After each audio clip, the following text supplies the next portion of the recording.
அரசியல். நாங்க தொடர்ச்சியா பேசுவோம், கச்சத்தீவை நாங்க மீட்டெடுப்போம். கச்சத்தீவு என்பது ஐயா ஸ்டாலினுடைய பரம்பரை சொத்து கிடையாது, அம்மையார் இந்திரா காந்தியுடைய பரம்பரை சொத்து கிடையாது, ஐயா மோடியினுடைய, எடப்பாடி பழனிசாமி, ஜெயலலிதா, கலைஞர் கருணாநிதி, எம்ஜிஆர் அவருடைய பரம்பரை சொத்து கிடையாது. எங்கள் பாட்டன் சேதுபதி மன்னனுடைய சொத்து. அந்த சொத்தை எப்படி திருப்பி எடுக்கணும்னு எங்களுக்கு தெரியும். நாங்கள் அதிகாரத்துக்கு போறோம் நாடாளுமன்றத்தில். இதே அண்ணன் ஜல்லிக்கட்டு ராஜேஷ் உள்ள போறாரு. ஏற்கனவே ஜல்லிக்கட்டை இந்த அரசாங்கங்கள், காங்கிரஸ், திமுக, அதிமுக, பாஜக, இந்த 4 கட்சிகளும் கூட்டு சேர்ந்து ஜல்லிக்கட்டை தடை செய்து வைத்த பொழுதும் அதற்காக நீதிமன்றம் நாடி போராட்டம் நடத்தி ஜல்லிக்கட்டை உறுதிப்படுத்தியவர் ஜல்லிக்கட்டு ராஜேஷ். அதே போல நாடாளுமன்றத்தில் கச்சத்தீவை மீட்பதற்கும் நாங்கள் முழங்குவோம். கச்சத்தீவு பிரச்சனையை தாண்டி இங்கு பல பிரச்சனை இருக்கு. திருச்சி பகுதியில் 1008 சிக்கல். இங்க இருக்கிற நாடாளுமன்ற உறுப்பினர் ஏற்கனவே இருந்தவர் காங்கிரஸ் கூட்டணியில, நம்ம அண்ணன் திருநாவுக்கரசு. என்னைக்காவது வந்தாரா? கடைசியா இப்ப வந்தாரு. தேர்தல் அறிவிச்சிட்டாங்க அப்படின்னு பதவிக்காலம் முடிய போதுன்னு ஏர்போர்ட்டுக்கு வர்றாரு.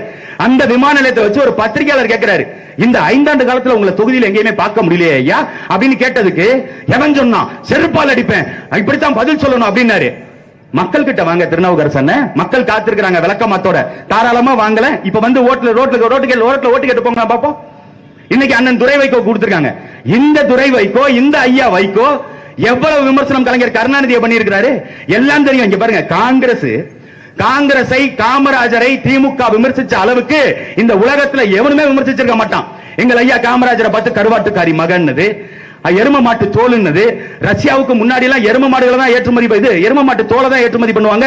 இப்ப எரும மாட்டையே ஏற்றுமதி பண்றாங்கன்னா ஐயா காமராஜரை பத்தி பேசிய இதே திமுக, இதே மதுரை விமான நிலையத்துக்கு அம்மையார் இந்திரா காந்தி வந்தப்ப திமுக காரங்க கல்ல விட்டு அடிச்சுட்டு மண்டையில ரத்தம் வருது. ஐயா கலைஞர் கருணாநிதி போய் கேட்கறாங்க, ஐயா திமுக காரங்க இப்படி அடிச்சு மண்டையில ரத்தம் வராங்க இந்திரா காந்திக்கு, நீங்க என்ன சொல்றீங்க அப்படின்னு கேட்டதுக்கு, அது மாதவிடாய் ரத்தமாக இருக்கும் அப்படின்னு ஐயா கலைஞர் கருணாநிதி பேசினார். மாதவிடாய் ரத்தம் அவ்வளவு கேவலமா பேசிய காங்கிரஸோடு இன்னைக்கு வெக்கமே இல்லாம எப்படிதான் நீங்க கூட்டணியில நிக்கிறீங்க? சோறு தான் திங்கிறீங்களா, இல்ல சோத்தை விட்டுட்டு வேற ஏதாவது பீஸா பர்கர்னு திங்கிறீங்களா? உங்களுக்கு சொரணையே இருக்காதா?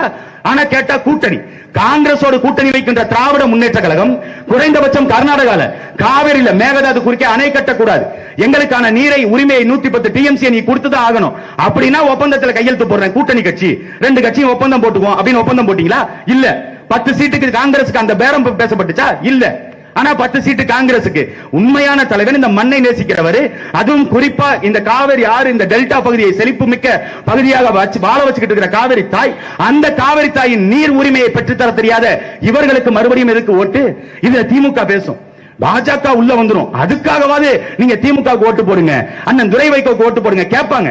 முன்னாடி எல்லாம் நாங்களாம் உண்மையிலுமே பார்த்திருக்கேன். இப்ப ஐயா கலைஞர் கருணாநிதி பேசுறாருன்னா எதிர்த்தரப்புல இருக்கக்கூடிய வேட்பாளர்களோ அந்த கட்சிக்காரங்களோ அழுது பார்த்திருக்கேன், கண்ணீர் விட்டு கதறி பார்த்திருக்கேன். என்ன நம்மள இப்படி பேசி விட்டாரு அப்படின்னு அழுதுருக்காங்க.